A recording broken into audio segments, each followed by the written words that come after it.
Welcome to Everyone Loves Guitar, where we get to sit down and talk with interesting professional guitar players and related music industry experts. If you love playing guitar, stick around. You're in the right place.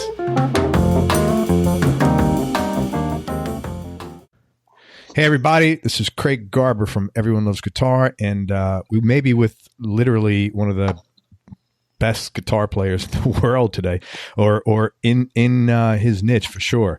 I'm with Bryan Sutton. He's certainly the most accomplished and awarded acoustic guitarist of this generation anyway.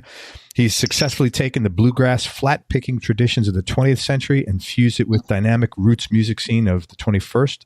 He's a band leader, record producer, mentor, educator, and leader in online music instruction. Bryan's from Asheville, North Carolina, which is obviously an area rich in bluegrass and mountain music. His dad and his grandfather both played together in a band, and Bryan picked up the guitar at age 8. He studied some jazz guitar and was planning on going to Berkeley, but his plans were set aside when he got invited to start doing some work as a sideband. He relocated to Nashville in 1994 to play sessions, and over a year and a half doing that, he built his resume and relationships.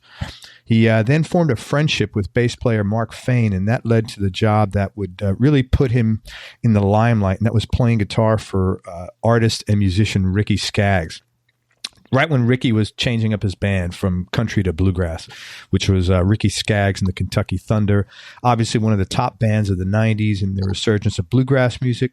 And even though that band had 3 guitarists, Bryan's lead playing stood out. If you know him and you know his playing, then this is, self-evident. If you're not, I really encourage you to check Bryan out online. He's a tremendous player. After about 3 years working with Ricky, Bryan started a family and refocused on Nashville studio work, where he rather quickly became the most called upon acoustic guitarist in town. Today, his discography reads like a roll call of Nashville's last 2 decades, with credits on albums by people like Garth Brooks, Taylor Swift, Blake Shelton, Eric Church, Brad Paisley, Carrie Underwood, and many more. Trust me, I trimmed this list dramatically. He also played a major role in recording projects in modern-day bluegrass and acoustic music like Dolly Parton's Grammy-winning The Grass is Blue, Dierks Bentley's Up on the Ridge, Charlie Hayden's Rambling Boy, and the Dixie Chicks' groundbreaking Home album. During these years, he also supported numerous recordings by leading traditional and Americana artists like the Chieftains, Patti Loveless, Rhonda Vincent, Mindy Smith, Jim Lauderdale, Adam Steffi, and Daly and Vincent. He was also called in by Bela Fleck at the last minute to tour on the Tales from the Acoustic Planet album. Bryan was called in to replace Tony Rice, who was injured. That's some pretty big shoes. Starting just before 2000, Bryan kicked off his career as a solo recording artist, and with his own band, he's released 6 solo albums to date. Bryan's take on Whiskey Before Breakfast from his 2006 album called Not Too Far from the Tree won the Grammy Award of 2007 for Best Country Instrumental Performance. In 2012, Bryan was asked to join the amazing bluegrass quartet Hot Rise, and in 2015, Hot Rise was nominated for 2 IBMA awards, including Album and Entertainers of the Year. That's International Bluegrass Music Association. He's also produced several artists, notably the upstart all-female bluegrass band from Boston, Della Mae. That sounds like a contradiction. The female bluegrass band from Boston. And he's times they are a change. Yeah, man. Now, you get one from New York, then you've arrived. I'll tell you. And he's become, although I know what's his name is up there, Grant. Grant Gordy. Yeah. And Bryan's also become the guitar instructor at the innovative artistworks.com video exchange. He's the primary or the only bluegrass guy there. So if you want to learn bluegrass, that's where to go. Bryan also not only does lessons, but he receives and critiques videos from students, engaging them individually from all over the world. Now check this out. I had to look this up and not verify it, but look it up twice on 2 different places. I was just astounded. Bryan's won the International Bluegrass Music Award for Guitar Player of the Year 10 times since 2000. And if you really want to see what a class act he is, go look up on YouTube Bryan's 2015. It's the 2015 IBMA acceptance speech, and Bryan spells his name Bryan, Sutton, Sutton.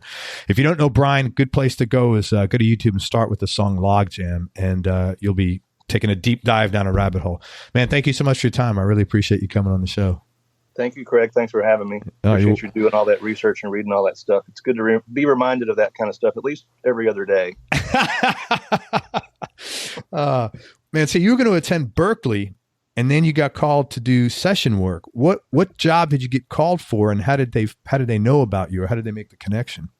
Well, the sort of long part of that story is I grew up around Asheville, North Carolina, like you say, and even though I was playing with my family in the community there, playing old time and bluegrass music, there's still a very active scene as far as the professional side of like gospel music.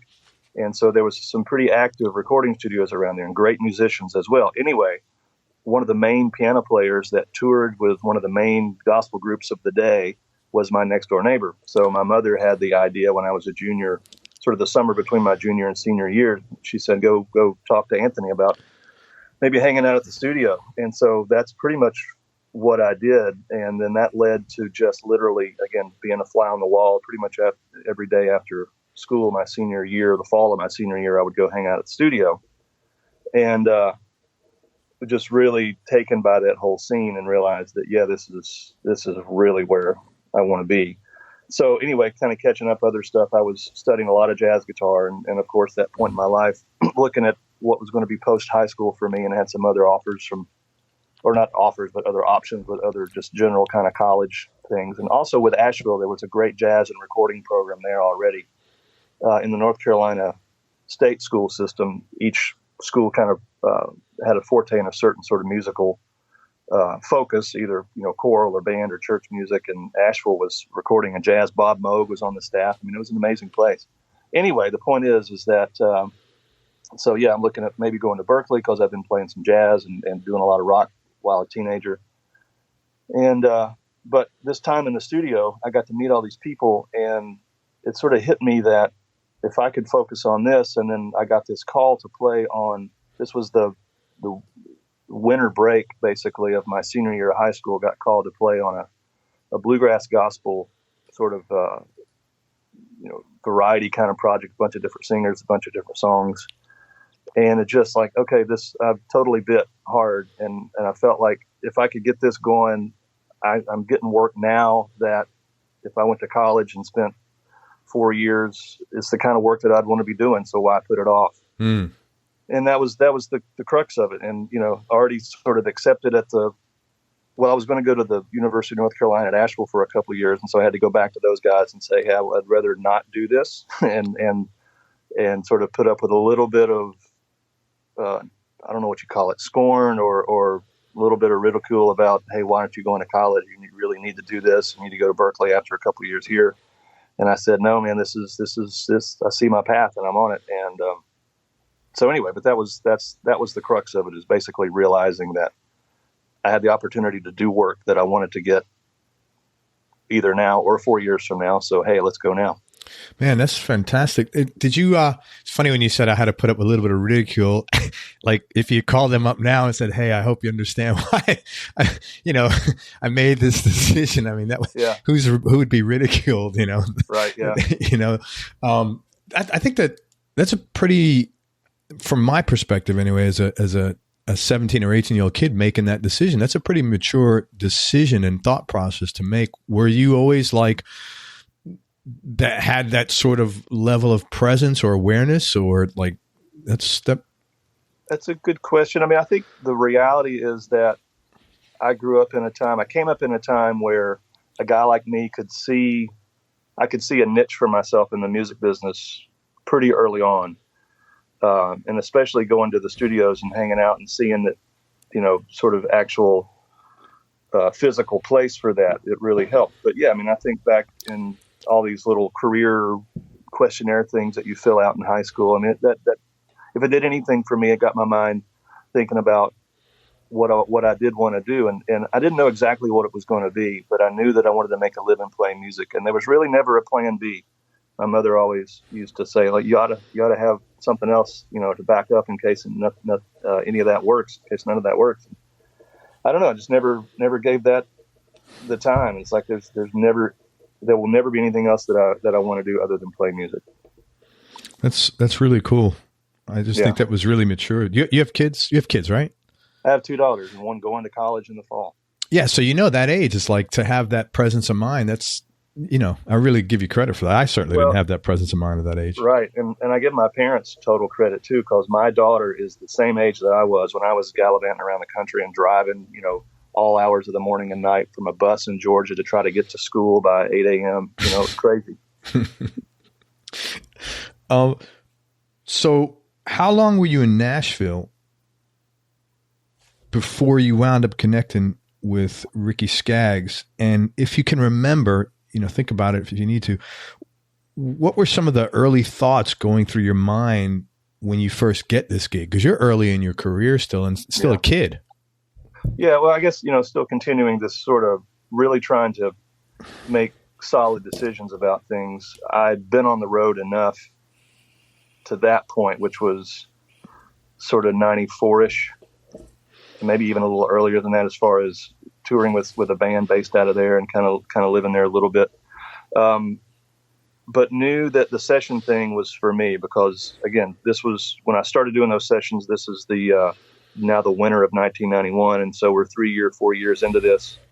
And not that I had this huge resume building, but I had consistent work. Again, it was good. It was a lot of driving, a lot of studios around Western North Carolina, East Tennessee, Upper Georgia, upstate South Carolina, this whole sort of network. This is also the time when like ADATs and a lot of these home studios were popping up, and it was easy to do once I got into that little network. So anyway, I had this sort of mindset, okay, I'm going to go to Nashville and try to reduce this amount of travel, try not to tour with an act, and then here comes this call from Ricky Skaggs, and the specific thought, and I do remember this, and I'll never forget it, is I remember telling myself, I don't want to travel with anybody, but I'll never know what to do if Ricky Skaggs calls. Be careful what you wish for, right? I know. And it was great. It was, like you mentioned Mark Fain earlier, it was a connection through that. And also knowing that Ricky was starting to do a little more bluegrass, that was really enticing to me because I'd sort of not been in bluegrass for that sort of early 90s part of my life was really about being a utility player and learning to play more fiddle and banjo and dobro and all this other stuff that I could go in and sort of be the one call guy on a session and do it all. And so having the opportunity to focus back on the guitar seemed like a really good thing for me to do as far as balancing it all out. So yeah, that was the thing. And I started with Ricky officially in the summer of 1995.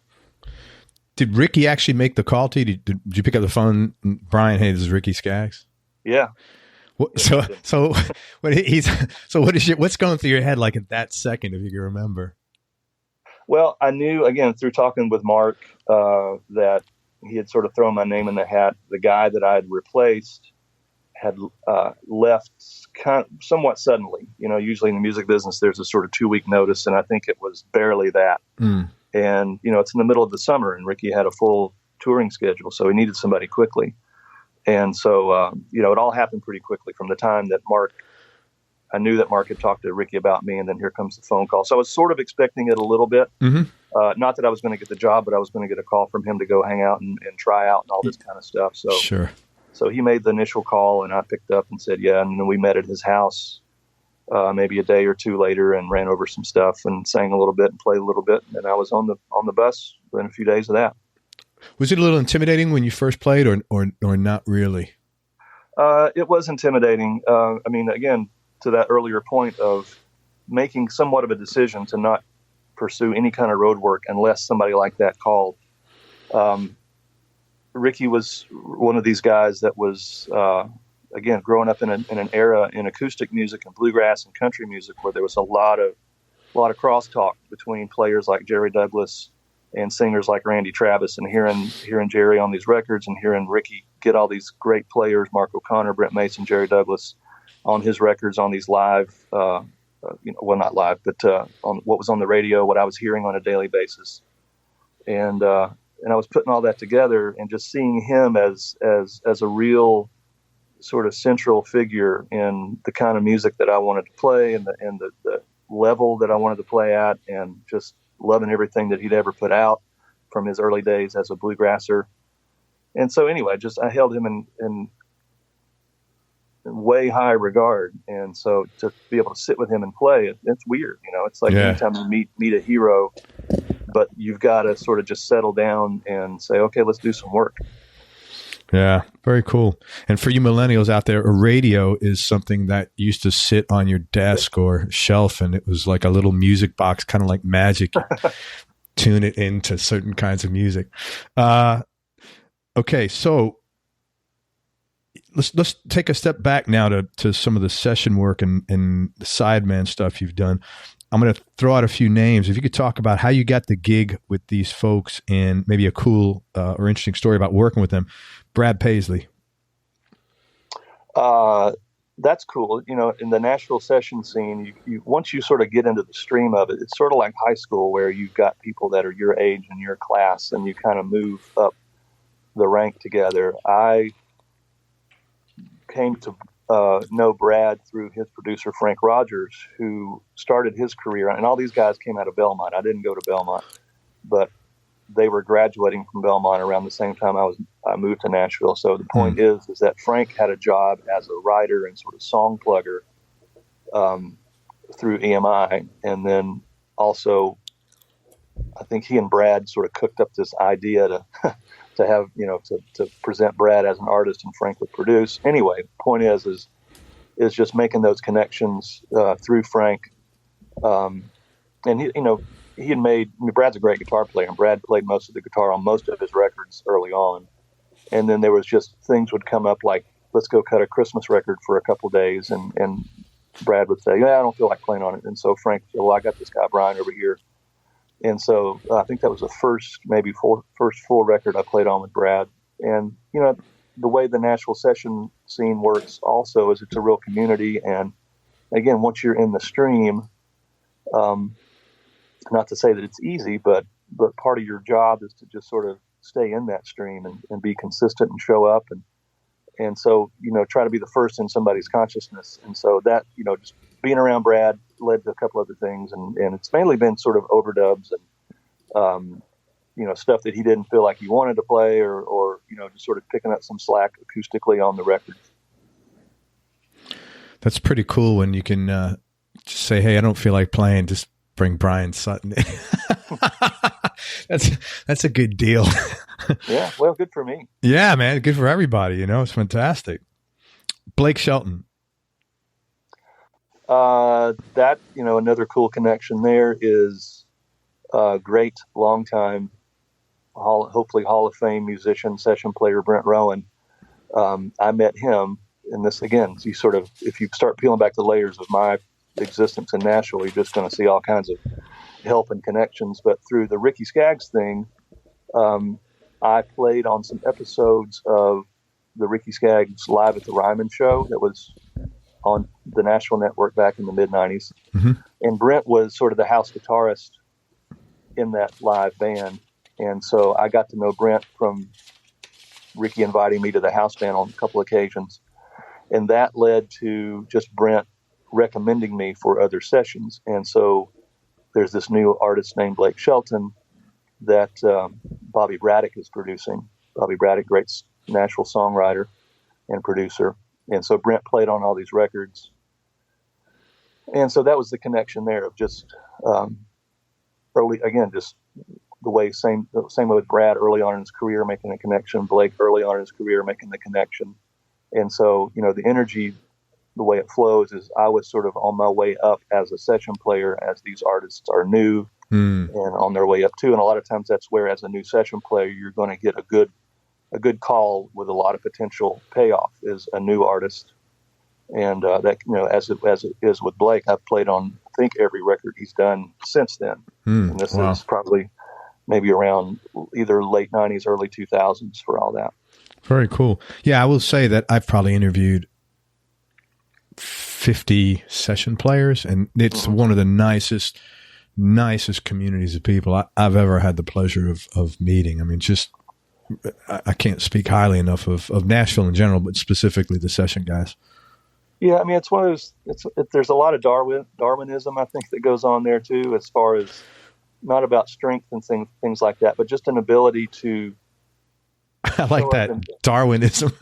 Well, you know what I mean? It's yeah. like a lot of the people that don't need to be there or don't stick around for whatever reason, the universe sort of takes care of them. Mm-hmm. And so what's left is this community of people that want to be there, that can show up and do the gig. So it's not, I don't think by chance so much.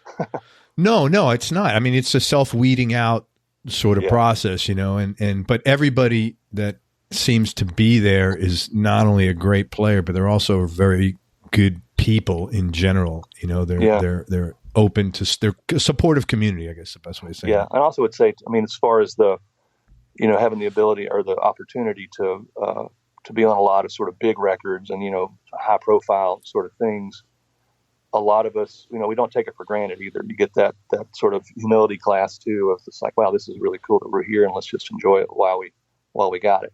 Yes, 100%. Everybody there is extremely humble. Bela Fleck, I should say, last one. Right. Well, again, another connection through Ricky. Literally the first weekend I ever played with Ricky was mid-July of 1995. We played a gig in my hometown, Asheville, which was crazy. But the next gig was at Wolf Trap in Virginia, and it was one of these Ricky Skaggs picking parties that he was doing every year in that era. And Bela was one of the guests on that. And so that was an opportunity to play with him and meet him. And through, you think the session world is kind of nice, tight community. Bluegrass is even more of that, probably. So again, the hard part is sort of breaking in. And once I found that I was in that stream, then it was people like Bela, people like Jerry Douglas, Sam Bush, Tim O'Brien. I was now around them hanging out, thankfully through the auspices of Ricky Skaggs and having this high profile gig, but also being able to hang out with these people and play music. How cool is that? So one day you're in a session, you're a young kid. Next week, your first gig with Ricky in your hometown, and then you're playing with Bela Fleck next gig. That had to be like, pinch me kind of a thing.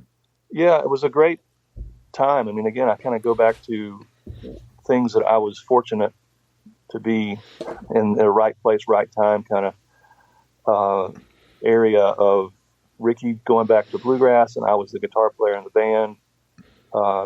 Fast forward 3 or 4 years where Jerry Douglas is starting to do more solo work. Bela's starting to kind of return to do a little more acoustic music after doing a lot of, a generation or so with the Fleck tones. And you mentioned the Acoustic Planet thing.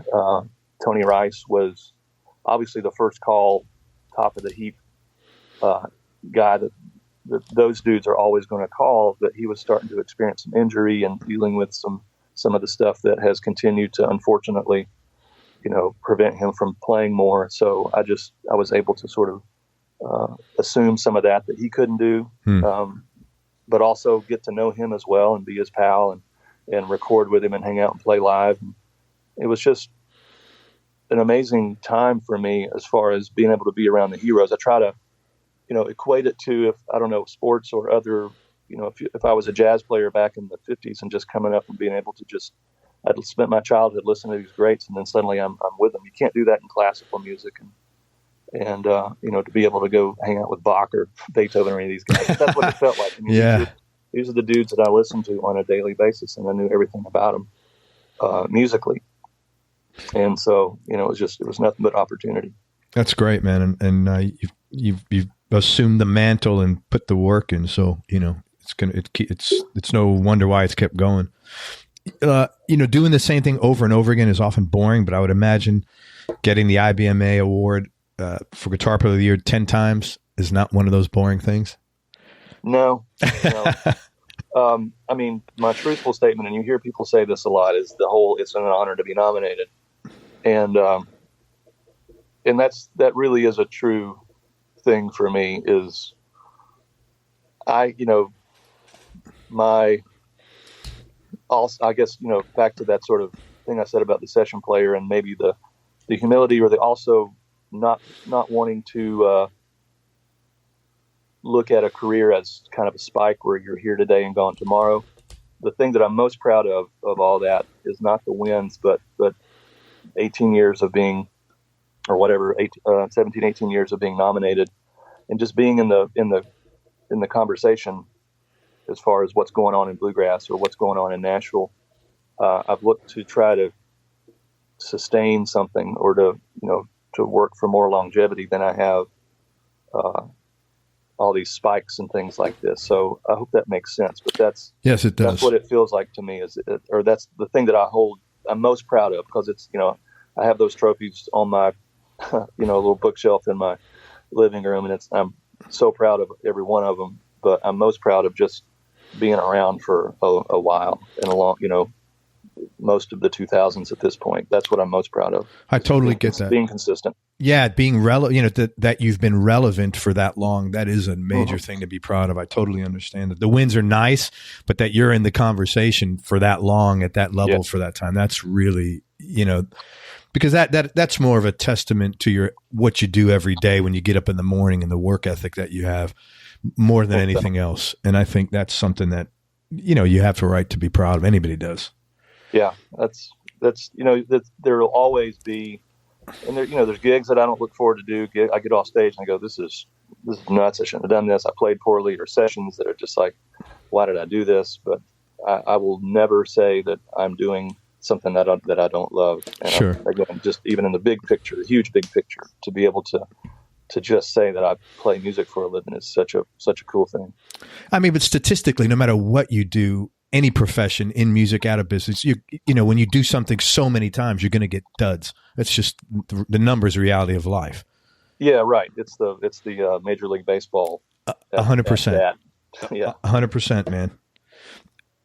You've been involved in like so many projects. Is it possible if I asked you to say what would be your top 3 musical experiences, either because of the work you did or the richness of the experience or just the personalities involved? Wow. What I will say about that, it's tough. I mean, again, I'm the most fortunate guy in the world. And I think, like, to sort of galvanize it into a thing, like the Telluride Bluegrass Festival it's an annual thing, but it as an entity in my life and experience playing music, my experience throughout the years at Telluride at a festival, off stage and on stage, I just look at moments that have happened there as like this moved me forward. It was one, sort of a catalyst for some other things. So anyway, just for what it's worth, that Telluride Bluegrass Festival. Yeah, which is happening next week as far as our interview now. Oh, that's cool. Third weekend in June. What a great, it's in Colorado, right? Yeah. Yeah, man, what Colorado. A good time to be in Colorado. Good time of the year. Yeah. The other thing, making my duets record, that Not Too Far from the Tree, was a really cool thing, just because again, what I've tried to do with like being around my heroes is not, still hold them up, still honor them, but also understand that I have to, I got to work with them. I want to be their pal. I got to sort of strip away some of this starstruckness and get to the root of the matter and play some music. And dealing with some of that helped me through that process of like, is it okay to just call up Doc Watson and say, hey, you want to record something? I'd sort of known him a little bit before that, so there was a little bit of a relationship there, but not much. But I knew that he was, going to be a big anchor for that project. And so just the whole putting that together was great. My sort of methodology in producing that or recording that was, I had this little mobile rig, and I would drive around to people's houses. So I drove to Earl Scruggs' house, Jared Douglas's house. Tony Rice had too many dogs, so we met at a studio. And I couldn't get with Doc, so we recorded that tune. The tune that won the Grammy was recorded in a hotel room in Longmont, Colorado. Dude, that is such a cool story. That's great. Old-timey. That's very cool. But like one of the best experiences of that project, there was a particular day where I was at my parents' house in Asheville, and I got up with my dad, and we drove to George Shuffler's house in Valdez, North Carolina, and then down to Jack Lawrence's house around Charlotte, and then back to Mom and Dad's house just west of Asheville, and recorded 3 songs that day in those 3 places. And that was such a cool thing. And to do it with my dad, that made it great. That is right. It's really nice, man. Well, one of the, I want to get to the third one, but you mentioned about, so like I could see how developmentally, personal growth wise, this was good for you to go and approach all these guys, Mm-hmm. And the reality is, are they going to say yes? Or are they going to say no? Who knows? But you're 100% sure if you don't approach them, you're not going to get the recording done. Right. Right. Yeah. So what's the downside, man? It's only up. Yeah. And it was a little tricky with Doc just because, doing it at a hotel room wasn't the optimum. It wasn't set up acoustically for a recording. Yeah. And so we just, just had to adapt and make it work. And that, was some fun in that, some sneakiness and all this kind of stuff. So, but anyway, as far as the third one, it's hard to say. I mean, again, like with the Telluride experience and just years of cool things happening there, I would say the experience that I've had as a session player playing with legendary people from like Porter Wagner and Eddie Arnold, Johnny Mathis, and just hearing those voices in the headphones and knowing that I'm part of what's happening right now with that voice, Dolly Parton, George Strait. I mean, there are singers that I've been able to play with over the years that just, to me, do this thing that a lot of other session players would talk about. I know, because we've talked about it for years. It's just there's a certain ownership of the song just by that person singing it. And your job as a session player is just to sort of get out of the way and be part of that scene. And I love that. I love that sort of disappearing into that sound with that particular artist, that particular singer over the years. And then to the more specific point of that, just as a meaningful thing, when I've been on various sessions, and a lot of times this is like after you've tracked for the whole day or maybe 2 or 3 days, where the producer says, okay, I got one more song that I just want to do with vocal and acoustic guitar. And that is me and the Briar Patch. Just to be able to sort of orchestrate a song with a single singer, especially when it's somebody of that caliber, has been one of maybe the best or most memorable things that I've done in the studio. Because of the musical intimacy. Music, yeah. The song and a great vocalist, and my opportunity to just support that as a single sound. Yeah, that's very cool. Hey, what are you working on now that you're most excited about? Well, we're at a point in my career with sessions in Nashville in general where I don't know that I'm out to pasture yet, but there's certainly moves that I've made in the last several years to tour a little more under my own steam. I'm making solo records now that feature me a little more as a singer and songwriter, less of just, okay, here's my filter of bluegrass guitar and some songs you've already heard. And, trying to put more legitimate energy into that with playing live and do things more that sort of feature that. And the Hot Rides Band as well we put some more new music out in the last several years. It's involved some touring. So I've, admittedly removed myself a little bit from the Nashville session scene, but the bottom line is that I'm doing less of that these days. Shingle's still out, but I see less of what I have in cartage these days than I used to. Yeah. And so anyway, I'm continually sort of finding things out about, being more of a songwriter, more sort of general project-based kind of thinking versus just, okay, here's a gig, next week there's this other gig, and then the week after that there's another gig. And so more of a general stream of things. And along also with that is something that's I really love, and it's turned into more of like what could be considered a real job, is the Artist Works teaching, where it's a week-to-week, sometimes day-to-day bit of energy that I put into this to sustain it. And I love it. I feel like if I've earned anything being able to sort of manage my opportunities in bluegrass, it's having then the opportunity to say, okay, I have, I know a few things about this, and I've worked on my own playing enough and gotten better and continue to want to get better. And one of the things that helps me do that is to help you do that. And sort of formulate a legitimate conversation about, okay, here's how you flat pick, and here's the mechanics, but here's also the music, and here's here's what we can call a quality and the target to try to hit. And again, galvanize a real conversation about that and have some lessons around that. And so the Artist Works thing has been a really great opportunity for me, not just to have another gig, but just to really get inside what it is that I do and feel like I can articulate things about that in a way that other people can feel themselves improve. For people who aren't aware, why don't you talk a little bit more about Artist Works, what it is, and what your role is? The elevator pitch is that Artist Works is elevator pitch. It's one of several options for folks these days to learn an instrument online.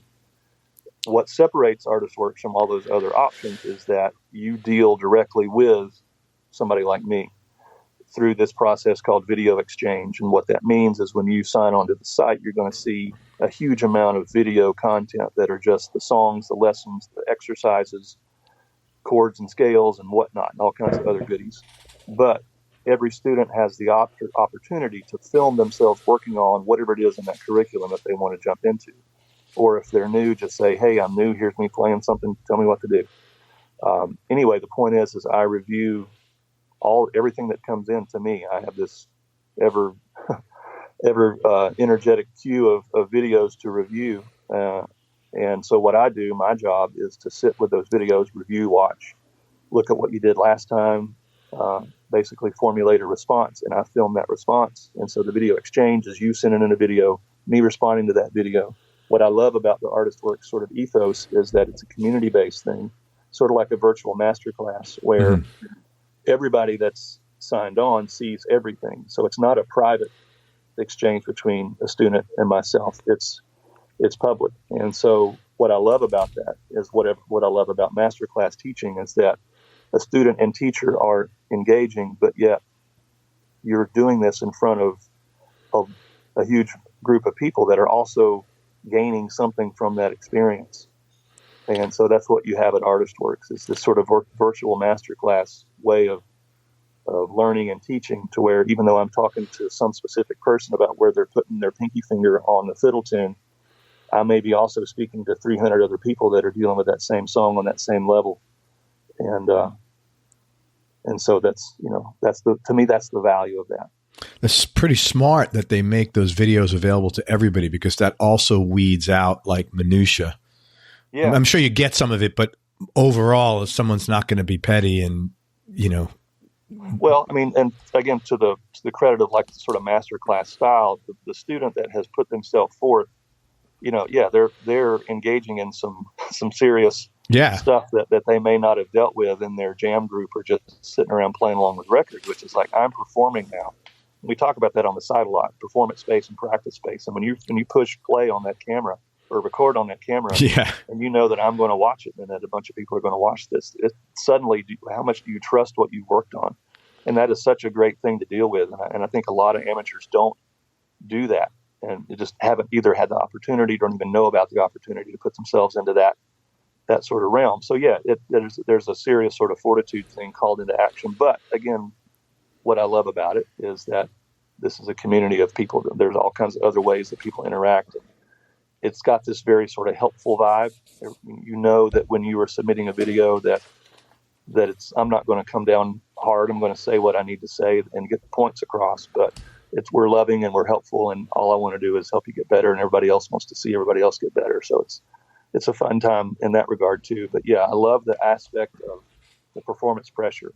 Yeah. That's what's helped me get better, is work on things and then learn to trust that, either in a studio setting or live performance setting.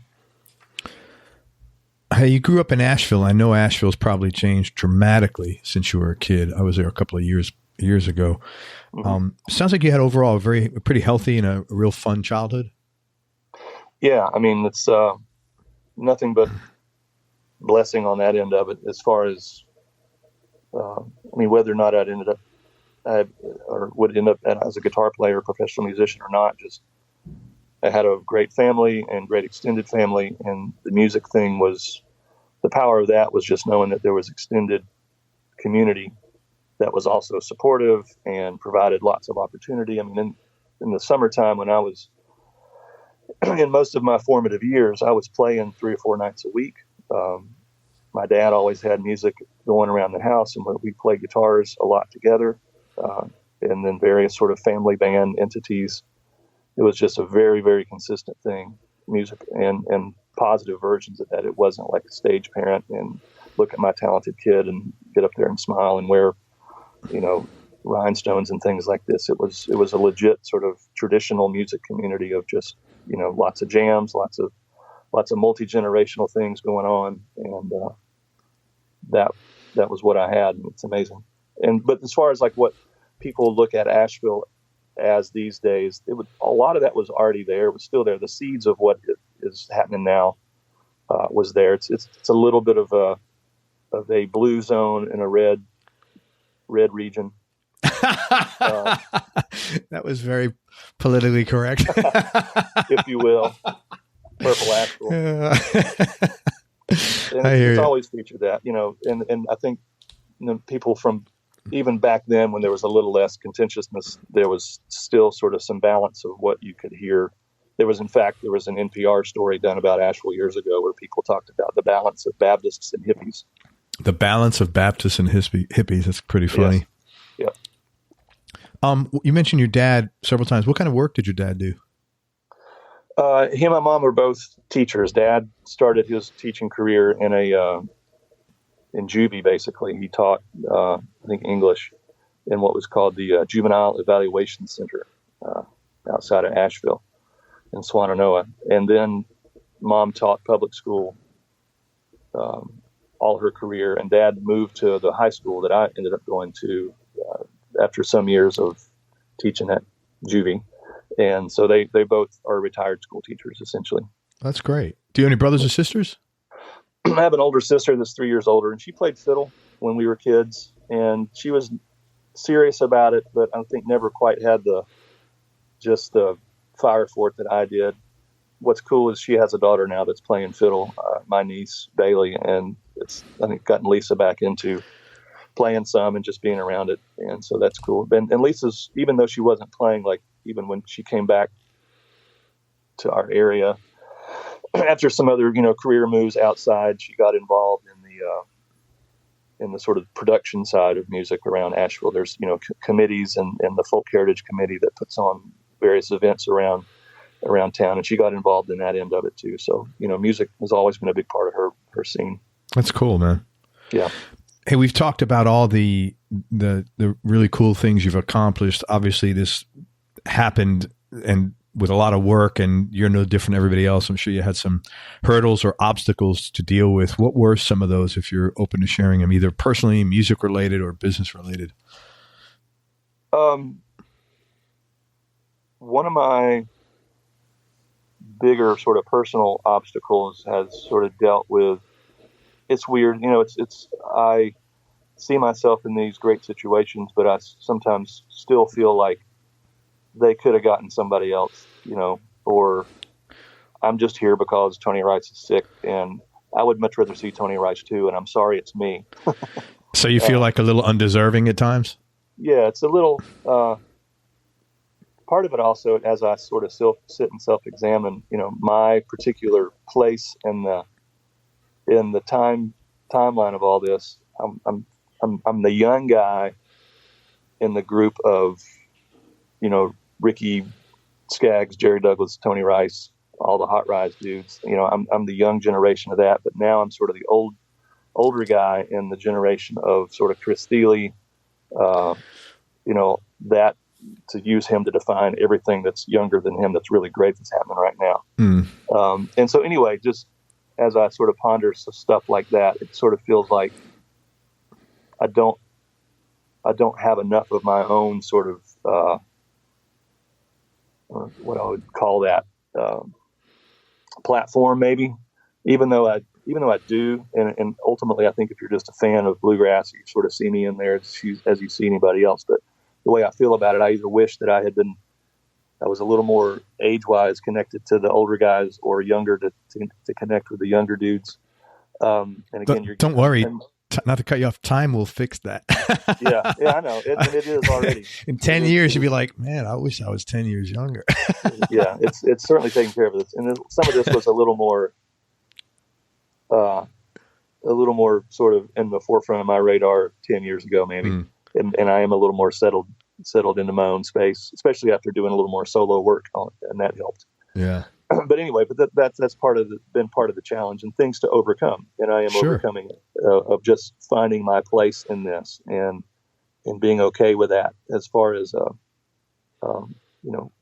who I associate with. And ultimately the healthy side of it is, wow, I have this great opportunity to go play in the Telluride House Band with Bela and Sam and Jerry and Edgar Meyer and Stuart Duncan, but then also go hang out with, this whole great crew of younger musicians that are really exciting to be around, and just hang out and not sort of feel like the old guy, even though I probably am. I hear you, man. And so anyway, that's been a little, to sum it up, it's a little bit of that, just sort of dealing with my place and sometimes feeling like a little bit of the imposter. Just because I don't, here's the bottom line is that it's like when I'm on stage with Hot Rise or when I'm on stage with those guys at Telluride, those dudes worked their tail off from the late 70s to be able to earn that spot of selling out rooms, of closing down the festival. And here I come in, 15, 20 years ago and sort of swoop in because either somebody died or somebody's sick or whatever. And I'm fortunate to be that guy that got that call, but I didn't do that initial work like in the Hot Rise scene to be able to go sell out rooms. That Charles Sautel was the original guy in the band that helped the band get to that level of stature and legendary sort of place. And I'm fortunate to sort of drink from that Kool-Aid. Sure. I think sometimes we feel, because I've gone through something like that earlier, and I think sometimes we have this thing like that suffering and success, that you need to suffer. There's a certain amount of suffering you do, but because I've studied a lot of this, and I came to the conclusion that suffering is mutually exclusive from being successful. It's not like it's not like a prereq. It's not like you got to take suffering 101 and then move to 102 before you can get success 102. It's kind of mutually exclusive. Sometimes you have to, sometimes you don't, but I don't think they're related. But I do understand those. I have felt undeserving at times in certain things in my life as well. Yeah, I mean, it's what I would, not to counter you, but in the session world and in bluegrass, just like in jazz, you do sort of have to earn your spot. You have to prove I think you have to prove yourself a little bit to yourself and to people that you're playing with, or people that are hiring you. And some of that's just paying dues. And that's another thing as far as sort of feeling somewhat imposter-ish is, again, like the first real bluegrass gig outside of playing with my family as a kid was with Ricky Skaggs. And here I am, in front of 5,000 people at Wolf Trap on my first professional weekend, or 10,000 people in my hometown. And I see all these other bluegrass musicians, struggling to make a few $100s a week at stringing these festivals together in the summer, equally as talented. But I guess, I've just been afforded all this opportunity, and it's a little weird. And I have paid dues, but it's just been a different kind of due, I guess. No, I mean, it's just serendipity, man. Sometimes shit happens. It's good, Yeah. And it's, great. So say thank you. I'm happy, Yeah. And I know that I've worked hard, and that's the other thing. I don't feel like that I just sort of sat around and all these things started coming my way. And I know and if I am also proud of something, I feel like that even in the midst of a lot of that good stuff happening, either on stage with bluegrass or in studios, I've really worked and feel it pay off and continue to be challenged as far as just me as a guitar player. That at the end of the day, it just comes down to me and how I feel I am as a guitar player. And I know I could be better, but I know that I've also worked to be better, and I do feel that pay off. And I like the idea that even in the midst of being a pro and enjoying all this great sort of high profile stuff, there's still enough reason for me to just get the guitar out and work on stuff and try and be better and just keep pushing. I heard this reminds me of, I interviewed somebody, I don't remember who, maybe just a while ago, but they said the joke about the top 10 guitar players in the world all get in a room and every one of them's worried about what the other 9 guys are going to do. Yeah. All the top guys I talk to, and I think this is in any profession, you always want to be better. It's the I want to be better. Yeah. And that's where my career is now, to sort of pick up on that, as far as doing the teaching and doing more solo stuff. I have done a lot of things that I've set out to do. I've reached a lot of goals, and that's the one thing that I can always come back to, even after all that is realized. It's like, but I can still be a better guitar player. Everybody can, no matter what we're doing, you know? Yeah. Better marketer, better accountant, whatever it is you do. Yeah. Man. So looking back, if you had to go and give your younger Bryan Sutton advice, what advice would you have given yourself had you been open to accepting it? I would say to continue working on just relax, getting in my own way is something that I'm really, really good at. And either physically in the real time of playing, or just forcing things, relax, chill out. Yeah, I hear you. I'm intense sometimes, and in that regard, and I don't need to be. Well, intensity is a blessing and a curse, as you know. Yeah, I've again, since I was a teenager, sort of had this fire to, I'm going to make a living playing music. I'm going to do this. There's no plan B. I'm just, my head is down, and that's pretty intense. And I would tell myself at that point, but just, try to enjoy this a little bit more. Yeah. And also, there was earlier on, I would get way, way down for a bad show. If I had a bad solo, it was just, it was stupid. I would get overwrought about mistakes and things like that. And, chill out, dude. Yeah. Enjoy the ride. Yeah. Hey, let's talk gear for a few minutes. What's your go-to guitar? I'm pretty sure you got a signature custom, and what other guitars might round out your top 3 or 4? Well, for bluegrass playing, the holy grail thing is the Martin D28 from about 1935 to early 1939, to be very, very specific. And I was fortunate to find a 36 D28 about a year and a half ago that has been my main axe since then. But it's tricky because, about every year and a half or 2 years, especially the last 10 years, I've kind of had a different main guitar for that kind of playing, what I feel like is me at my most true core, in front of people playing stream of consciousness bluegrass. It's on a D28 of some sort. But this 36 D28 has come along, and it's made me want to be more of a committed relationship guy. Brian, I just want to tell you, as soon as he started talking about this guitar, he's this big smile lit. Since you've been talking about this, your whole, you could just tell you're in love. Yeah. Well, it's the guitar, to be honest. It had a new bridge plate and a new bridge and a new neck set when I got it. And for anybody that's familiar with those old things, anytime you do stuff like that, it sort of, it shakes it up for a little bit. And so it was a little bit kind of closed sounding when I got it. And part of the fun of having this thing is the more I've beat on it over the last year and a half, it's really opened up and turned into, more of what I feel like is a real manifestation of itself now and what it's going to be. And so it's paying off.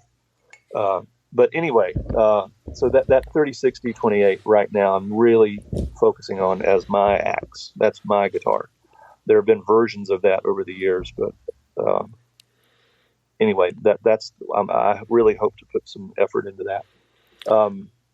As far as other things, as a session player, we all have sort of the toolbox. And so to get into that conversation, any session I go to, I take that D28, but I have a 1949 Gibson Southern Jumbo that usually goes everywhere, a couple of small bodies like a 35 single 018s, an LG2. I've been a complete sucker on reverb.com for the last 6 or 8 months and found these really, really funky, cool 30s, 40s small body things like harmonies and Epiphone things. And Harmony makes acoustics. Yes. I didn't know. I love those old harmonies, like from the 50s, the electric ones, man. Yeah. Well, and this is during the 40s. There's these, they made these really cool models called the Vogue B and the Vagabond, and guitars. I'm a sucker for a guitar that has a decal on it. And a lot of these things are, they're birch guitars or maple guitars with ladder bracing. And sometimes you can take one of the harmonies that I got, a guy had done a really great job of taking the top off and making it an X-brace guitar. And the yield from that is really wonderful. It's basically you have kind of like a 0018 Martin size and sound and significantly less price. But it's just a great feeling guitar, and they're funky, and what I'm a fan of, especially these days, is acoustic guitars that have very specific voices. I've always loved playing like resonator guitars, and I've got a few of those that always go to sessions with me. But so just very distinct voices on acoustic guitar. So there's the gut string, the high strings, the 12 strings, all that. I have the full toolbox there of a session dude. Who does your work in town on your guitars? Is Joe? I don't know. Joe Glazer has done a lot of consistent stuff for me over the years. I like Joe for, when I need a guitar to play perfectly in tune, not just exactly, but perfectly everywhere. He has the whole Plex system, and I can pretty much trust that he's going to work to get it right. There are other fellas in my zone of a bluegrass player that they're players themselves, and there's just something about when one bluegrass player that's able to do a guitar setup is doing a setup for another bluegrass guitar player. There's just some inherent stuff that's going on that's maybe different than your standard. This guitar is set up easy to play up and down the neck.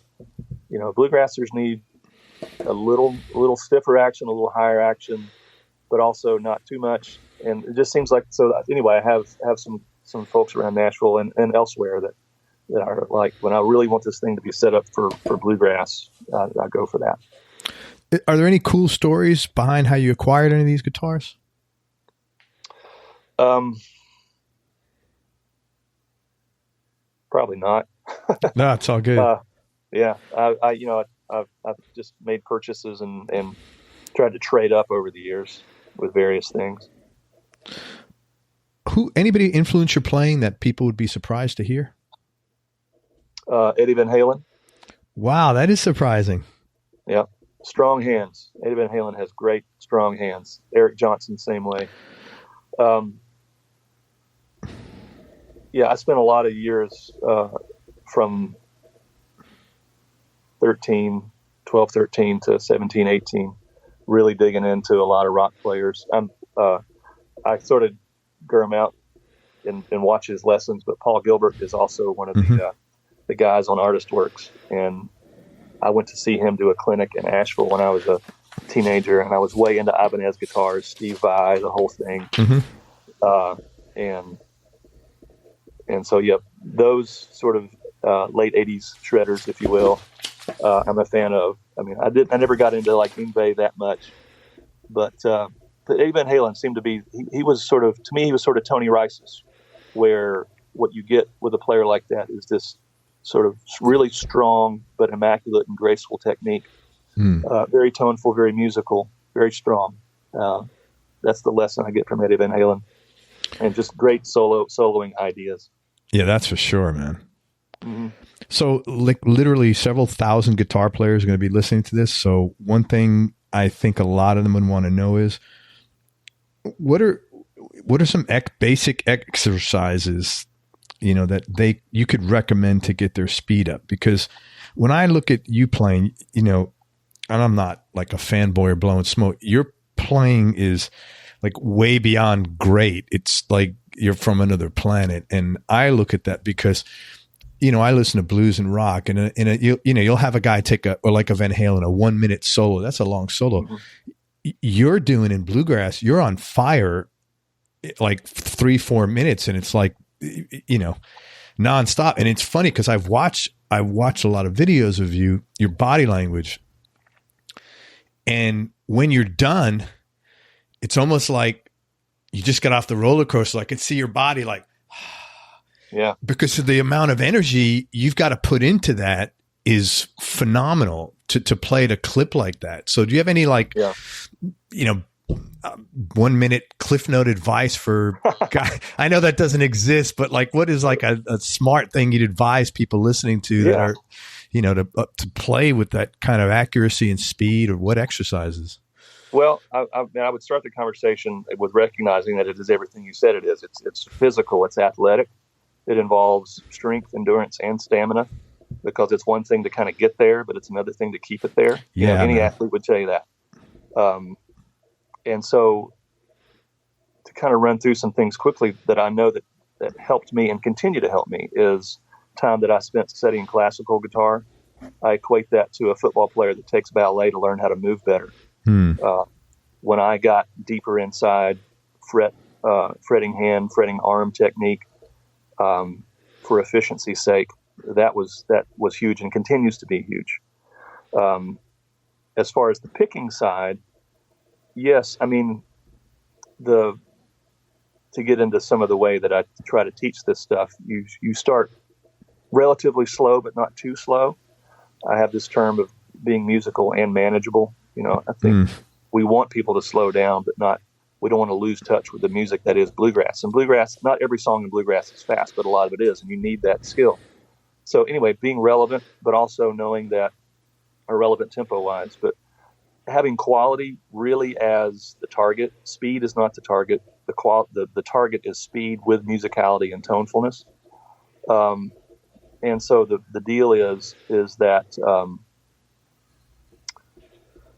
however I can settle and feel as musical as I need to be at those tempos, that's when I know that I'm hitting it out of the park, is when I am more settled. So you can practice being settled, and then my advice, there's sort of different good ways to get there, either just through stair stepping your way up through tempos, but it's attainable through that. But I think, again, focusing on what quality is and what tone is. The other part of the hard side and the athletic side is we're playing acoustically.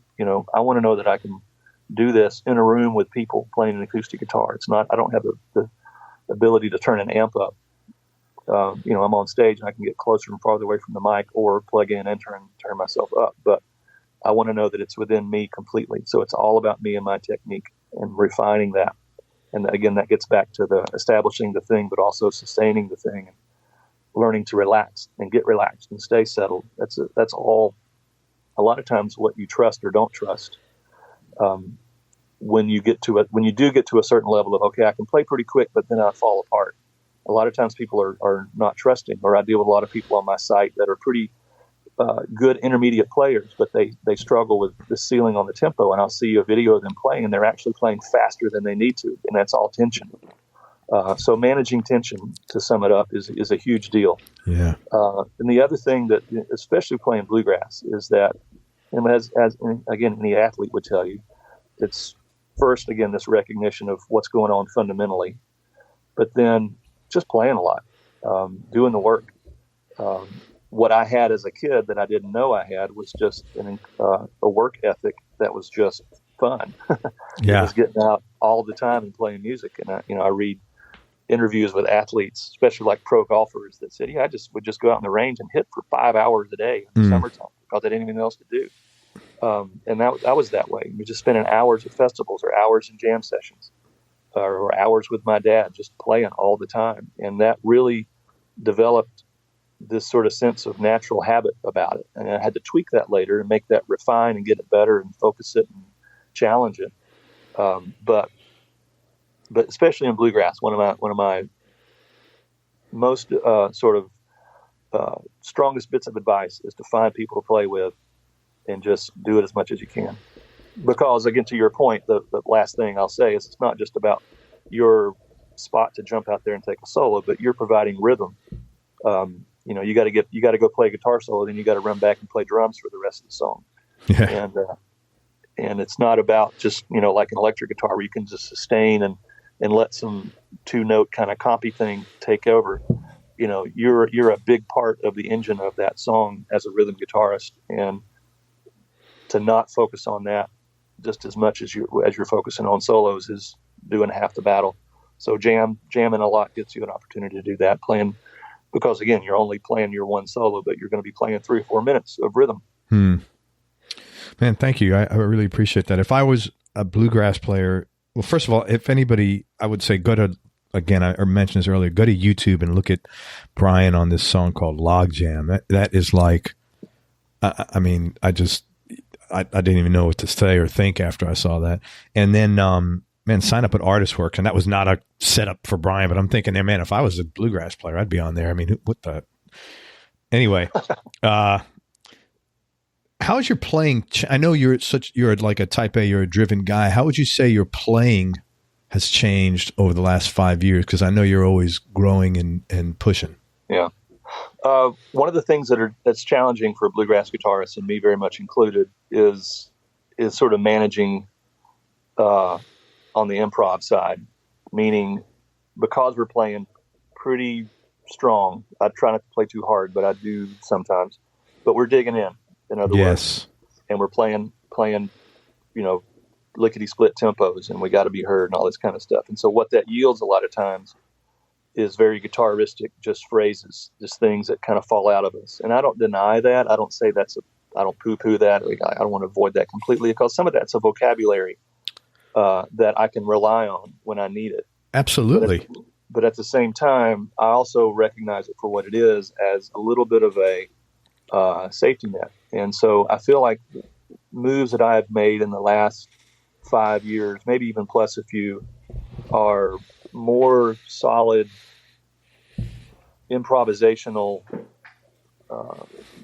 types of processing in real time at those tempos, at those volume levels, that feel also in the moment and responsive and fun and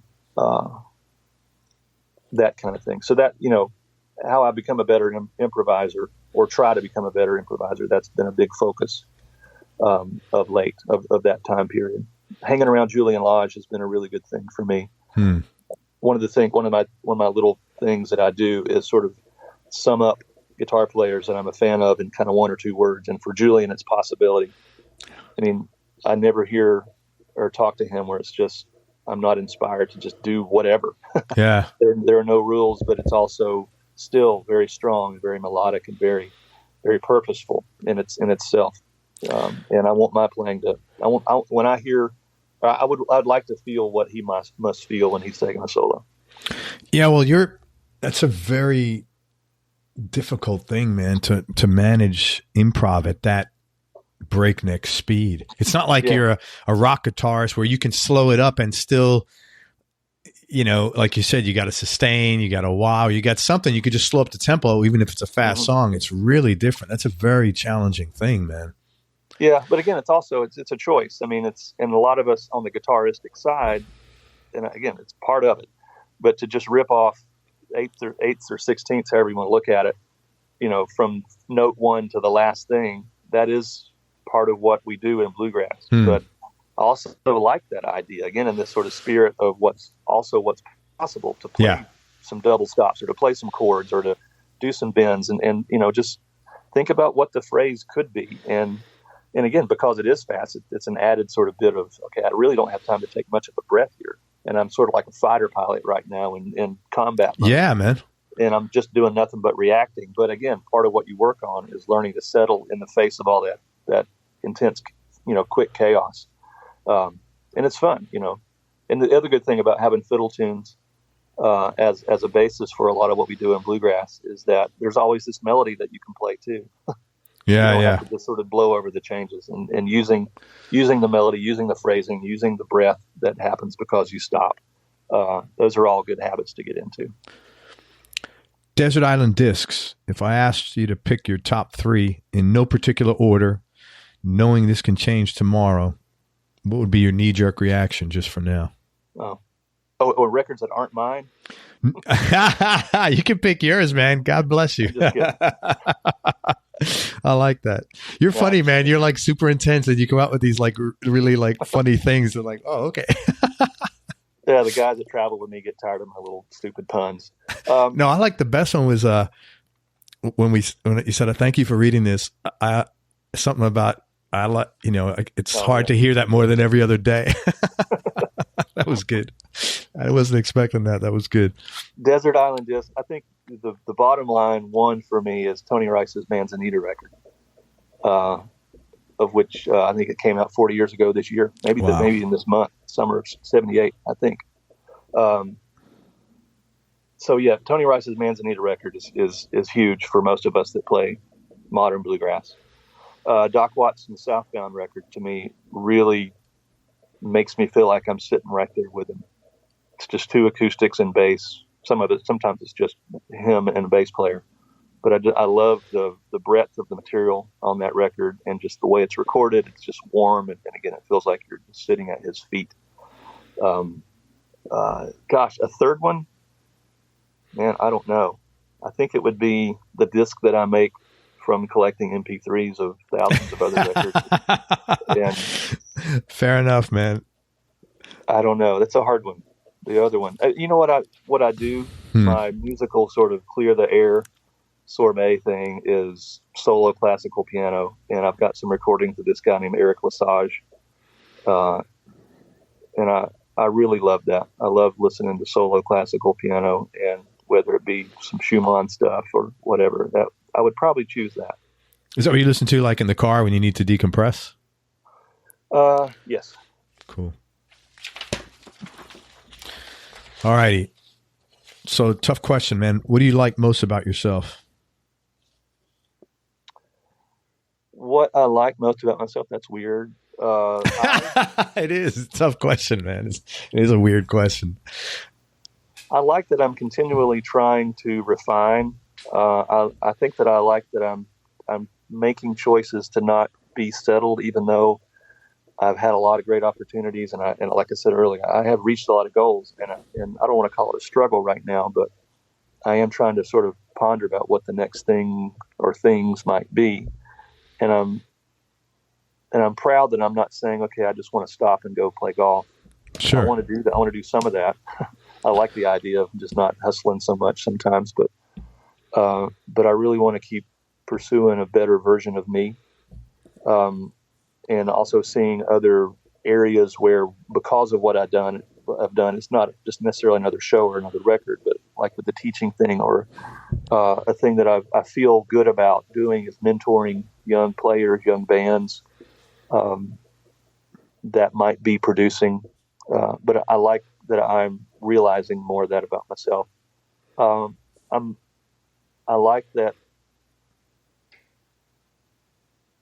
through my wife's help, I think I've done a pretty decent job of being a professional musician and a dad and husband.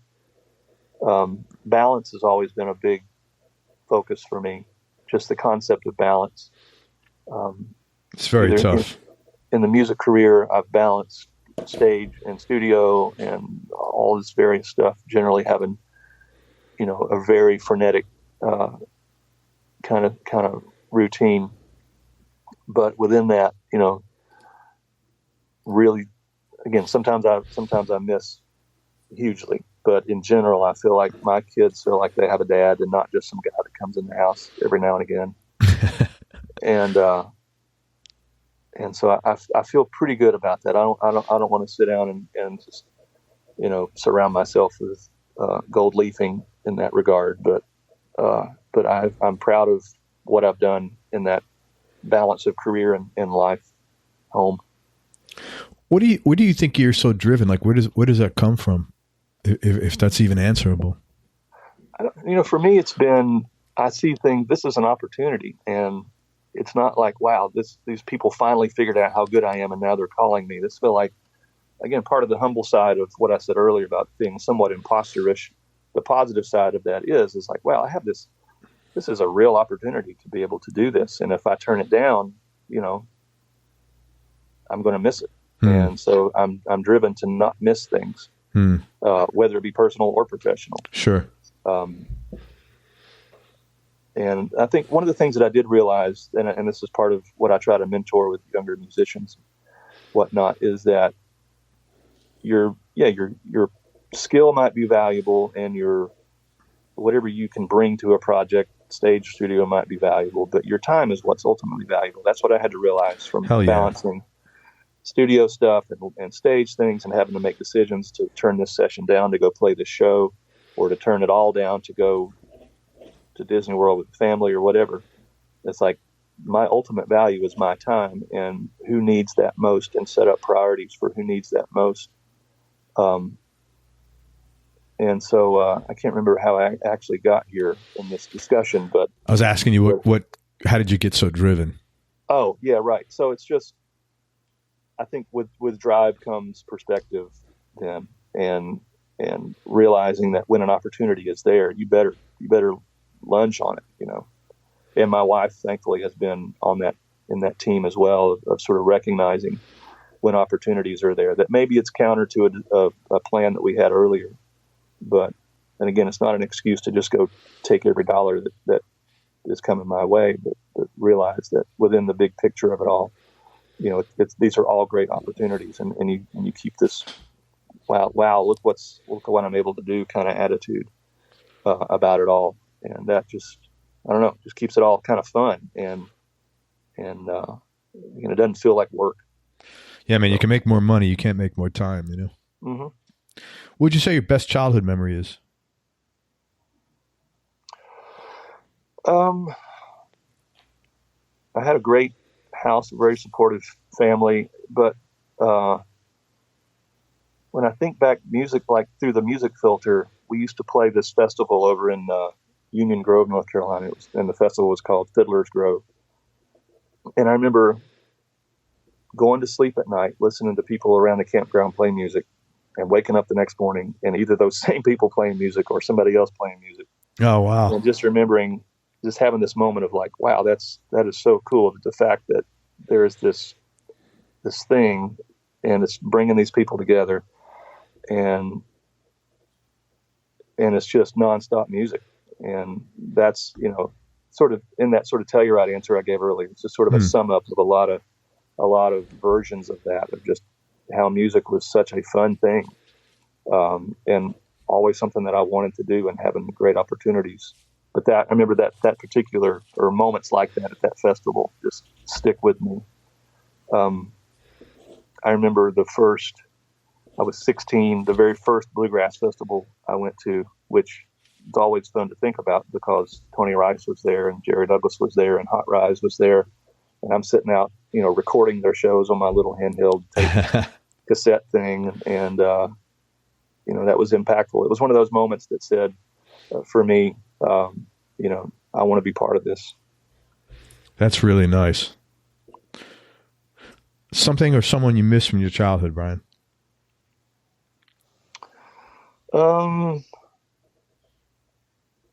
My grandfather was a fiddler at Grover Sutton, and there are things that I've done that he would have gotten a gas of seeing me on stage, like at the Grand Ole Opry and various things like that. He would have dug that, I think. He was a really talented fiddler, kind of a tinkerer, and, you know, a good figure in our music community, and liked by a lot of people. And he was a good dude, and we had a lot of good times playing fiddles together when I was a kid. And it would have been fun to see him see me do some of the things that I've done. I think, yeah. Thanks. Tell me something about yourself that people would either be surprised to hear or might find a little odd. Well, I think maybe you would be surprised to hear that I'm currently on, I don't know what level. I don't think it's leveled. It's just, I'm pretty far into this game, Legend of Zelda Breath of the Wild. Video game. What is that? On what platform? Nintendo Switch. That is so funny. You're into Legend of Zelda. I remember my kids playing that when they were kids. They said, "Hey, let's play Zelda." I'm like, "What is that? What do you mean?" That's so funny. My youngest daughter, Lily, who's 13, got into it earlier this year. And sort of like with our whole experience with Legos, I would sort of sit with her and either sometimes do some of the little things, like just like being a sous chef. She would do all the hard stuff, and I would just sort of get more weapons or more whatevers. But anyway, I started my own little quest thing about a month ago or so. just because I got sucked into this thing, and it's fun. It's a good way to kind of blow about half an hour when you're waiting for people to come downstairs to go somewhere. Yeah, man. So that might be somewhat surprising, I guess, or weird. You know what though? My sons are 28 and 26, and they still talk about Once in a Blue Moon. I was not a big video gamer, but we played like Tomb Raider and what was that other one with all the characters? Mortal Kombat. And once in a while, we'll pass something or we'll conversation. We'll say, "Yeah, Dad, remember when we did this in Tomb Raider?" And it's like kind of funny that because I'm not that guy, and it was just like a one-off thing, you know, to hang out with them. Really, like you're talking about hanging out with Lily, so she'll come back and remember this, Dad, which is nice. Yeah. You mentioned your wife a few times. How long y'all been together? We were married in 1996, so they were going on year 22 now. Good, man. Congratulations. Yeah, thanks. That's a major accomplishment. It is. It really is. Man, that's tough. Good for you, man. Besides golf, any hobbies or interests outside of music? You know what? This might go into the other question too. I am a bit of a self-appointed AV nerd around my house and not just like hooking up the Wi-Fi and the TVs and stuff and the Apple TVs, but it's not up right now, but over the last 4 or 5 seasons, I call it, I've constructed and watched movies on this 9 by 16 foot screen in the driveway.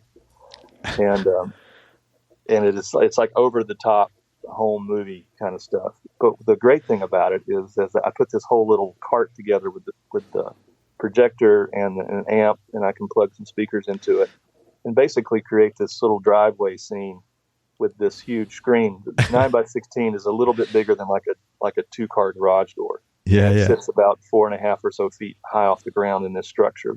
And this is a whole kit thing about the internet. But anyway, I really, I dove into this whole world of home movie craft and just read all the forums and all the ideas about all the DIY stuff. And anyway, then I went whole hog into this whole rig. And but what's the two most fun things about it? Well, 3 is the first one is that we've had like these sort of multifamily movie nights in the driveway where we'll show something to get some food. I also, at Lily's school one year, set the whole rig up on the blacktop outside the school, and they had this sort of reward program for these kids that had done a certain amount of work. Oh, that's cool. And I showed a movie to all these kids and their families, and they had little games, and that was the entertainment. And sort of one of the more fun highlights of having that rig at the house was when the Cubs won the World Series. What was that, 2 seasons ago? And it just worked out. It was a beautiful night in Nashville, and a lot of people were in town. And so I just put some calls together that day, and we had, a driveway full of people, got a bunch of barbecue, and people brought food and parked in the yard. And they had this basically kind of jam session / viewing party of Game 7, watching the Cubs win the World Series. Dude, that is cool. And we had, fire pit and lawn chairs, and there was a rain delay toward the end of the game, and we pulled out the instruments and started playing music. And it was just really neat thing. Very cool. Party at Sutton's this weekend. Yeah, that's awesome, man. Yeah, I put it up a couple weeks ago, and we had this new pool area, and it didn't like that zone, and the wind took it right over. So I gotta rethink some of this. Go back to what works, man. Yeah, driveway. Proven. So, hobbies or interests outside of music besides golf? You know what? Probably not. There's not a lot of time. Yeah, I know. Between all the stuff you got going on, I would have been surprised if you came up with a bunch of stuff. Yeah, I do feel like a lot of my minutes in my day are taken up. And it's not that I am one of these sort of workaholics or can't sit still-aholics. But, yeah, I mean, I have a lot going on. I think, usually what I feel like at any given time, I've got about 3 jobs between the teaching and studio stuff or production now and touring things like right now to rehearsal after this and flying out later this week. To Telluride? So, yeah, got 2 gigs with Hot Rides this weekend and Telluride's next weekend. Where's your gigs this weekend? We're with Hot Rise up around New York City, Port Washington, New York, and then this place called Clearwater, which is like a Pete Seeger festival or something like that. Oh, cool. Port Washington's Long Island, I think, right? Yes, yeah. Yes. Hey, two more questions, man, and I really appreciate this. I've enjoyed this, and I appreciate your time, man. You've been great. Best advice you've ever been given, and who gave it to you? There was this guy, and again, fortunate to have met him on the very first session that I ever just hung out and watched in Nashville. This guy named David Johnson, who just a consummate professional studio player, classic example of a dude that nobody will ever hear of, but anybody that's ever met him will never forget him. He's a multi-instrumentalist and not one of these jack of all trades, master of none kind of guys. He's believable and impactful on anything that he does on a record. And I'm not saying that because he's a pal. It really is that way. And I recognize that from day one anyway. And just talking to him early in my days as a session player and going like, why would they call me when they can't call you? And he told me, he says, you're in that chair and it's your chair and you are there. And so basically it was a call to say, here's the moment, and you recognize the moment. And what are you doing now in this moment to either get in your own way, which is what I was doing of wondering, letting this whole psychology thing kind of get in my way, or are you listening to the song? Are you paying attention? Are you enjoying yourself? Are you feel like you're kind of owning it basically? And that was part of his advice way early on that I never quite have forgotten. And I would also couple that from him. Just there's rarely a session goes by for me that I don't think about him in some regard, of just his attitude and his disposition, whether the song's going on or just hanging around the coffee maker. Just his whole being has been one big kind of collection of little bits of advice after the other. But that was the main thing of just, yes, you're a session player. And yes, especially after I moved to Nashville, there's, 45 other guitar players that could be on this gig, but you're here and and what can you do to own this? And, other things like again, fortunate to meet him early on, this bass player named Tim Smith. Growing up playing bluegrass, click tracks are like this foreign thing, metronomes. And so that was one of my early struggles. And it's a sort of small compared to like what I, in this big, conversation here, as far as like what I'm getting from David Johnson. But Tim said, when you can make that metronome feel like a member of the band, that was that.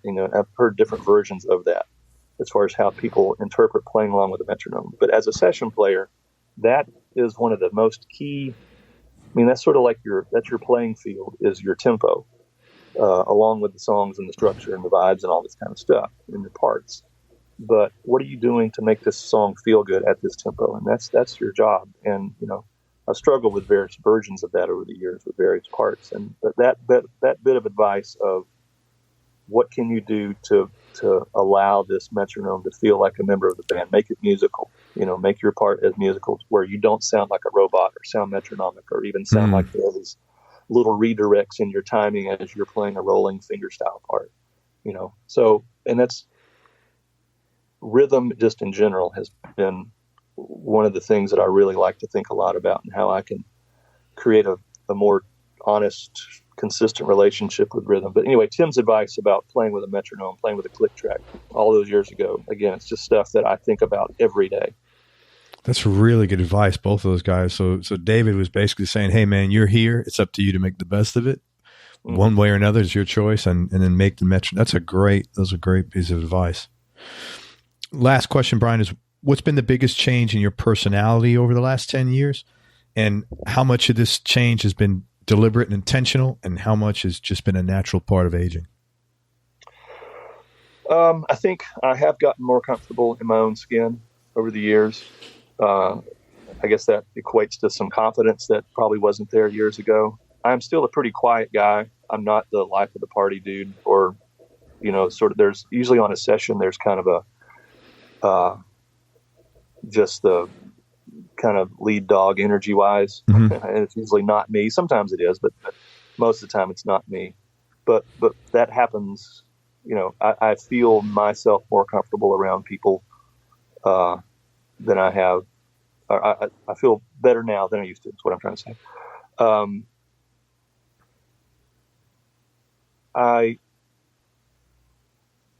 I do have a sense of myself as far as my career goes. Again, I'm not out to pasture, like I said, but I am. I've earned this kind of longevity thing, that not that I feel like, okay, I've got all this information that I have to go impart to younger players, but I do feel this sort of somewhat compelling feeling to share with people what I know, because I know people gave it to me. That's great, man. Yeah. Yeah. It's paying it forward. It's great. Yeah, I guess so. But I love doing it. It's one of those things, again, as I've just felt opportunities come my way, because I love it. This feels like an opportunity. It feels like, whether it's working with young, great, college age musicians, or producing a band, or teaching on artist works. I really enjoyed talking about it. I'm a geek enough about it all. And I've had these deep discussions about guitar and whatever with Julian Lodge and Chris Eldridge and Courtney Hartman and all these people, and Grant Gordy over the years. And it's fun to have that conversation. I mean, I do this workshop at a camp that I've taught at regularly over the years, where we just get inside bluegrass rhythm guitar. It's like the most nerdy little thing. A bunch of us under a tent, and it's my iPod and a speaker, and we just listen to the evolution of bluegrass rhythm guitars from the 1920s to now. But I love that. I love getting into that and sharing my thoughts, and just sharing what I feel is important with people. Well, just so you know, I've talked to a couple of other people. One of them comes to mind is Rebecca Frazier, and she was effusive in how helpful you've been to her. So that's probably stuff you don't know about, or, you may not, but you've made a big difference in her life as far as just helping her as a musician, as a human being, and as a player. And I'm sure if I went, I'm speaking to Grant sometime, I'm sure I could ask him the same thing and I'll get the same answer. So whatever you're doing, people are feeling it. Yeah, I think, it comes from, again, having a community as a kid. I had nothing but support. Even as a session player, as a pro, I have felt supported and encouraged by my peers. And again, it feels like it's the natural. I think it's part of our ultimate job, and that's part of being a dad too, is to recognize what you can do to make yourself better is also what you're doing to help somebody else make themselves better. For sure, man. Listen, I want to, first of all, I cannot thank you enough for your time. I've really enjoyed this. I've been looking forward to this a while. You're an amazing player. I'm not a bluegrass guy. I'm not going to pretend to be, but I love your playing. And that's a great compliment. People at end of shows sometimes, and they'll go, I don't like bluegrass, but I like what you do. Well, I don't dislike it. I'm just not, it's not something, I'm familiar with. I didn't grow up with it. It's almost like a foreign language to me. It's a musical foreign language to me, Yeah, but I'm fully aware of it. And when I watch you play, I'm in awe of what you do, because I don't see many people that can do that. And just mechanically, I'm very aware of how much effort and how many moving parts are going on at once. And that's what really amazes me. And that's why I was watching your energy level, because I'm like, how the hell is this guy handling? There's a lot of stuff going on there, man. Yeah. And that's why when I saw you physically, I'm like, man, that makes total sense, because this guy this is like round one of a boxing match. He needs to take a breather before he ggets to round two, which is the second song. So, I'm really in awe of what you do musically and melodically, and how you put it all together. Thank you. I think bluegrass, to try to sum up for other people listening to this that aren't as aware of bluegrass, there are things that a lot of people don't like about it. And there's things that I don't like about it, as far as some of the old and current stuff and the way people use bluegrass. But one of the things that it has offered for the last 40 years is this sort of breeding ground for people that want to improvise, that aren't really jazz players. It's had nothing but open doors for jazz players to come in and kind of get into these fiddle tunes and in this sort of structure like this. It's been a great breeding ground for modern, great classical technicians to come in and learn to improvise. We call it sort of the big tent in bluegrass. And it's tricky because there is some very small minds involved in sort of keeping things way small and traditional. And I've always been a fan of the people that interpret bluegrass a little more as a as a genre that is more inclusive. And so anyway, the point is if people want to get into it, I would encourage a lot of listening. My friend Tim O'Brien says of old time music, and you could say it about bluegrass. Bluegrass is better than it sounds a lot of times. No, when you're playing, I didn't feel any of that like pigeonhole stuff. It was a very open. That's why I enjoy. It was not like, I had to sit like some guys when I interview them. I'm just not into that music at all. Yeah. I didn't feel like that when I was listening to your stuff. It was very open. I was just, the melodies were great. I couldn't believe what all the stuff going on there. Again, I'm not going to call myself as a musician, but as a guy that's really into music and to guitar, I was fully aware of it, and it sounded great. Yeah, that was the ultimate lesson from Doc Watson and Tony Rice and Norman Blake, Clarence White. It's, and anybody that followed any of those players' recordings from here, that's what you'll hear as well. It's just like, well, this is good playing. It's technical. It's quick and fast, but toneful and musical and impactful and soulful. Thank you, man. Everybody, I want to tell you what some stuff Bryan's got upcoming. First of all, it's Bryan Sutton, Bryan, Bryan, Sutton, Sutton. Please check him out. Support his music. Go to his website. He's got a great website, bryansutton.com. Tells you when he's touring, all the cool stuff he's got going on. There's links there to Artist Works. If you are a guitarist and you want to enter the bluegrass world and you want to learn from obviously one of the best people out there playing bluegrass that's doing this, man, go to artistworks.com. You couldn't afford to pay him one-on-one to do what he gives you on Artistworks. Bryan's band Hot Rise is touring has got a new album coming out in mid-July. You want to talk about the album a little bit? Yeah, well, Hot Rise has been around bluegrass for a lot of years. They started in 1978, so this is the 40th anniversary of the band. And so this record that we have is a live recording from Boulder Theater back in January, where we had Sam Bush and Jerry Douglas and Stuart Duncan join us on stage. And so the record is sort of the result of that party. And it's a big one. It's like 19, 20 songs or something like that. And it's some new songs and some old Hot Rise favorites. Hot Rise is what I call it, sort of like the Bluegrass Eagles, where every show is kind of like a reunion, and they're all about songs, and people love the material from way back. So anyway, this is the band's 40th anniversary. Hoorah. That's awesome. And the album's coming out in mid-July, and you can, Bryan will have that on his webpage. Again, it's bryansutton.com. And you're touring in the fall. Where are y'all touring? Pieces are still coming together, but it'll be, I think I was looking at the other day, some Midwest, some Northeast stuff. I think so. Yeah. I don't even remember. Coming down here? Nobody ever comes to Florida. You coming here? Tampa is not what I would call a huge bluegrass destination. Apparently, it's not a bluegrass or a jazz or a rock or anything destination. No one comes here, man. It's like few and far between. There is a great festival over in Live Oak annually. Oh yeah, in the spring and fall. Anyway, yeah, I don't know of any Florida landings at this point. But again, there's some pieces there. I think it's coming together for real as of right now, in the next month or so. Awesome. Well, go to bryansutton.com. Again, it's BRYAN, and check out Bryan on the road and support him and Hot Rise, and wonderful player, super cool guy, as you heard. Man, thank you very much for everything. I really appreciate it. Thanks, Greg. I appreciate it. Thank you. Everybody, thank you so much for listening. I hope you enjoyed this interview as much as I did. Again, thanks to Bryan Sutton for spending time with us. I really appreciate it. Go support Bryan online and listen to his music and buy it and enjoy it. Go to everyonelovesguitar.com, sign up to get on our newsletter. And remember, most important, happiness is a choice, man. So choose wisely. Be nice, go play your guitar, and have fun. Till next time, peace and love, everybody. I'm out.